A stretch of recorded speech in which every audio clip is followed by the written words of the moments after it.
Hello guys, तो आप लोग मेरे चैनल को सब्सक्राइब कीजिए और बेल आइकन पर क्लिक कीजिए ताकि मेरी सारी नोटिफिकेशन आप लोगों तक पहुंच सके। और आप लोग मेरी इस प्लेलिस्ट को एक्सेस कर लीजिए और बुकमार्क कर लीजिए और सेव कर लीजिए।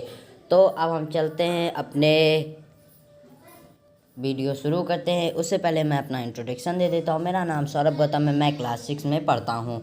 तो चलिए अब मैं स्टार्ट करता हूँ अपना वीडियो। तो यहाँ पर मैं अपना विजुअल स्टूडियो कोड खोल लेता हूँ। इसके अंदर मैं लिखूँगा saurabh16.html। तो मैंने यहाँ पर लिख दिया saurabh16.html। तो मैं यहाँ पर लिख देता हूँ saurabh16.html। तो मैंने यहाँ पर लिख दिया। अब मैं यहाँ पर एक HTML की बॉर्डरिंग प्लेट लगाऊँगा और मैं HTML की बॉर्डरिंग प्लेट लगाने के बाद यहाँ पर टाइटल जो हमारा है डॉक्यूमेंट वो मैं हटा दूँगा। और उसके बाद मैं लिखूँगा, मैं टाइटल लिख देता हूँ CSS fonts। तो मैं टाइटल लिखूँगा CSS fonts। तो मैं लिख लेता हूँ यहाँ पर CSS fonts FONTS fonts। तो मैंने यहाँ पर लिख लिया। अब मैं यहाँ पर H2 टैग लगाऊँगा और उसके अंदर लिखूँगा मैं CSS fonts। आज का जो हमारा टॉपिक है वो हम लिखेंगे CSS fonts। तो मैंने यहाँ पर मान लीजिए लिख दिया CSS fonts। अब उसके बाद मैं क्या करूँगा, एक P टैग लगाऊँगा और उसके अंदर लिखूँगा मैं, क्या लिखूँगा मैं, let's find CSS fonts। Let's find CSS fonts। तो मैं इसको भी लिख देता हूँ लेट्स फाइंड CSS fonts। और उसके बाद मैं लिखूँगा web browser in opener. Web browser in ओपरा। तो मैं इसको भी लिख देता हूँ, उसके बाद ही आप लोगों को समझाता हूँ। तो मैंने यहाँ पर लिख दिया वेब ब्राउज़र इन ओपरा। तो अब जब मेरा हो गया है वेब ब्राउज़र इन ओपरा, तो मैं अब उसके बाद क्या करूँगा, अपना पुराना लाइव सर्वर डिस्पोज कर देता हूँ। और उसके बाद मैं यहाँ पर थोड़ी सी स्टाइल लगाऊँगा। तो मैं स्टाइल टैग लगा देता हूँ और उसके बाद अपना लाइव सर्वर ओपन करके देखता हूँ। तो ये देखिए मेरा ओपन होने देते हैं अपना लाइव सर्वर। तो ये देखिए मेरा यहाँ पर और लाइव सर्वर ओपन हो चुका है। और अब मैं क्या करूँगा कि अपने विजुअल स्टूडियो कोड में आता हूँ। यहाँ पर मैं थोड़ी सी स्टाइलिंग दूंगा। तो मैं यहाँ पे लिखूँगा फ़ॉन्ट्स। तो मैं यहाँ पर फ़ॉन्ट्स लिख देता हूँ। मैं पे पहले फ़ॉन्ट्स नहीं, पहले मैं लिखूँगा P, फिर ब्रैकेट दबाऊँगा, फिर मैं एक ब्रैकेट लगाऊँगा और फिर इसके अंदर लिखूँगा मैं फ़ॉन्ट फैमिली। मैं इसके अंदर लिखूँगा फ़ॉन्ट फैमिली। तो मैंने यहाँ पर फ़ॉन्ट फैमिली भी लिख दिया। अब उसके बाद मैं कर्सिव पर क्लिक करूँगा। तो यहाँ पर मैंने एक कर्सिव लिख दिया है। अब उसके बाद मैं क्या करूँगा, अपना ओपरा और यहाँ पर देख लीजिए आप लोग कि ये मेरा इस प्रकार लिखकर आ गया। अगर मैं कहूँ कि मैं कर्सिव हटाकर मैं यहाँ पर लिखूँ, मान लीजिए कैमरा के अगर नहीं लिख कर आया तो उसके बाद कॉर्चिन लिख कर आएगा। और अगर कॉर्चिन नहीं लिख कर आया तो उसके बाद गैरिया लिख कर आएगा। और फिर टाइम, फिर सिर्फ अगर गैरिया नहीं लिख कर आया तो टाइम्स हमारा लिख कर आएगा। अगर टाइम्स नहीं लिख कर आया तो टाइम्स इन रोमन लिख कर आएगा। टाइम रोमन नहीं लिख कर आया तो हमारा ये सिर्फ लिख कर आएगा। तो ऐसे हमारी लैंग्वेज लिख कर आएंगे। तो जैसे मान लीजिए ये देखिए मेरी लैंग्वेज टर्न चेंज हो गई। मैंने अपना लाइव सर्वर ओपन किया है और तो ये हमारा ऐसे खुल सकता है। तो अब मैं क्या करूँगा, यहाँ पर आप लोगों को एक और चीज़ दिखा देता हूँ। मैं यहाँ पर गूगल फॉन्ट्स सर्च करूँगा। क्या सर्च करूँगा? Google fonts. तो मैंने यहाँ पर गूगल फॉन्ट्स सर्च किया। अब मैं गूगल फॉन्ट्स पे क्लिक करूँगा और फिर मैं आप लोगों को बहुत सारी गूगल फॉन्ट्स दिखा दूँ।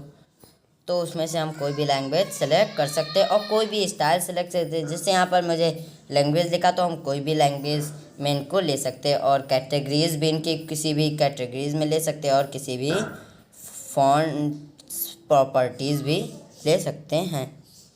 तो मैं यहाँ पर किसी भी प्रकार की, तो मैं आप लोगों को बता दूँ कि आप लोग किसी भी प्रकार की स्टाइल्स यहाँ पर चूज़ कर सकते हैं। तो मान लीजिए मुझे ये स्टाइल लेना, तो मैं क्या करूँगा, इसकी लिंक कॉपी करूँगा और फिर उसके बाद मैं टाइटल के बाद इंटर में आऊँगा और फिर मैं यहाँ पर लिंक लिखूँगा और लिंक के बाद मैं यहाँ पे href पे ये लिंक पेस्ट कर दूँगा। और मैं href के बाद ये लिंक पेस्ट करने के बाद मैं इसका नाम लिख दूँगा। तो जैसे इसका नाम है बिग शोल्डर डिस्प्ले, तो मैं इसको कॉपी कर लेता हूँ और फिर मैं यहाँ पर इसको पेस्ट कर देता हूँ। तो मैंने यहाँ पर इसको पेस्ट कर दिया है और फिर मैं इसको पेस्ट करने के बाद आप देख सकते कि कैसी राइटिंग आ रही है। तो अब मैं क्या करूँ कि मैं यहाँ पे कोई भी स्टाइल्स चूज़ कर सकता हूँ। अगर मैं यहाँ पे कोई भी स्टाइल्स चूज़ कर सकता हूँ। तो ये मेरा कुछ गड़बड़ आ रहा है, तो मैं अपना लाइव पेपर दिखाकर आपको और भी दिखा सकता हूँ कि आप लोग देख लीजिए। यहाँ पर राइटिंग्स मेरी चेंज आ रही हैं। तो मैं और भी स्टाइल्स चूज़ कर सकता हूँ। तो ऐसे हम कई सारी लैंग्वेज चेंज कर सकते हैं। तो ऐसे में हमें लैंग्वेज अगर चेंज करने की ज़रूरत है तो फिर हम चेंज कर सकते हैं। तो अब मैं आप लोगों को और आगे ले जाना चाहता हूँ। तो मैं यहाँ पर अब लिखूँगा फ़ॉन्ट साइज़। तो मेरा यहाँ पर फ़ॉन्ट साइज़ मैं यहाँ पे लिखूँगा 33 पिक्सल और फिर मैं उसके बाद लिखूँगा 1/96 क्योंकि ये होता है 1 इंच ऑफ एन इंच। आप लोग गूगल पे भी जाकर सर्च कर सकते हैं इस इंच को। तो मैंने यहाँ पर इसको कमेंट आउट कर दिया है, तो मैं यहाँ से इसको कमेंट आउट करूँगा, मैं इसको करूँगा। बाकी जो मेरे बचा है तो मैं क्या करूँगा कि इसको हटाकर यहाँ पर ऐसे कर, और फिर मैं अब क्या करूँगा कि अब मैं ये जो मैंने लिख दिया है, अब इसके बाद मैं कंट्रोल S दबाकर अपने ऊपरी पे जाऊँगा और यहाँ पर लोड हो रहा है। जैसे कि आप लोग देख सकते हैं कि यहाँ पर मेरा जो उसका ब्रीथ है, वो जो इसकी साइज़ है वो चेंज हो गई है। तो यहाँ पर मैं साइज़ भी चेंज कर सकता हूँ। मैं जो चाहूँ वो फ़ॉन्ट लगाकर चेंज कर सकता हूँ। तो मैं यहाँ पर जैसे कि एक स्पैन बनाऊँगा, स्पैन, और स्पैन लिख के मैं एक ब्रैकेट लगाऊंगा और उस ब्रैकेट के तो मेरा ये जो फ़ॉन्ट लिखा है CSS फ़ॉन्ट्स, तो मैं यहाँ पर स्पैन टैग लगा दूंगा और स्पैन टैग लगाने के बाद मैं इस फ़ॉन्ट को स्पैन के अंदर कर दूंगा।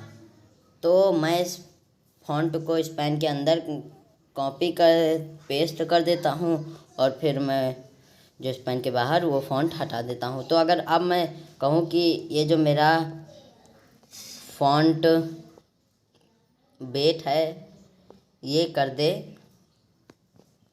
जो इसका फ़ॉन्ट वेट है वो कर दे, ये